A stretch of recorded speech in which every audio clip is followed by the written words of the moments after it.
Hey guys, welcome to the channel. In this video, I'm going to talk about how I prepared for my first Kill Team tournament.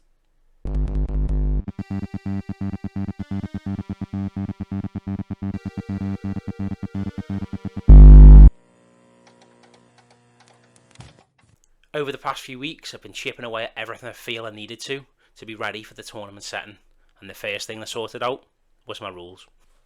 I have one of these box sets from the previous edition of Kill Team. The box set itself comes with tokens, rules, and more importantly for me, data cards. The data cards in this set are out of date now, so I'm going to recycle them. First, I began by printing the updated rules for my Kill Team at my local library. They also had a guillotine, which made cutting everything much easier. Plus, I didn't have to buy a £30 print cartridge for the printer I used twice a year. If you're interested, I got these from a Ko-Fi page called Phil Team. That's PHIL Team, which you'll find linked below. Having everything ready and easy to access in a tournament setting is pretty important, but it was also important for me to make sure that these cards felt right, To do this, I did two things. Firstly, I sleeved the cards using tarot-sized card protectors. This was actually recommended by Glass Half Dead, so I can't really take credit for this one. Secondly, I use my old cards to back the print-offs.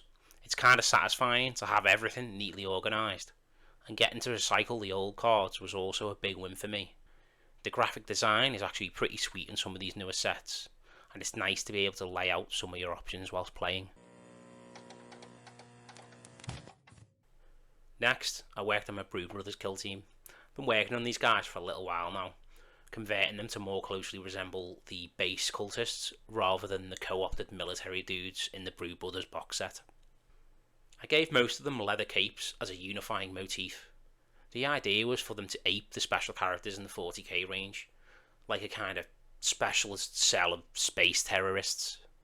My comms operative, for example, looks like a Clamavus.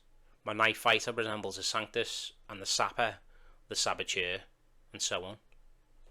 Although I'm quite happy with the results of the conversion work, it definitely took impetus out of the project, and one of the good things about doing this tournament is it's given me a reason to get that project over the finish line. Now, I did want the force to look cohesive, but I also had very limited time before the tournament began, so I had to make some choices on where to focus my energies. In this case, I decided to focus on the bases and the faces, as these kind of have the most impact on the mini. These guys still need a lot of work, but they are up to the minimum standard for the tournament. This does beg the question though, how am I getting them there? The finishing touch was to add little magnets to the bases, so they snap onto the little tray for transport. One of the most fun parts of preparing was teaching other people how to play the game. Over the past few weeks, I've spent a lot of time teaching as many people as I can how to play. The idea was they'd fill out the tournament roster with me, and I didn't just turn up to the game store on the day alone. Looking back on the prep I've done, in all honesty, it's probably a bit overkill. You could absolutely just grab a Kill Team, whack some colours on it, turn up and have fun.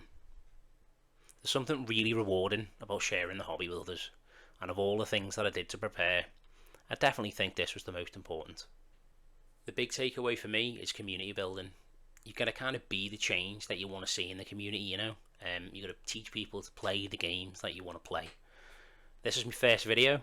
Really nervous about uploading. Like and subscribe, all that good stuff.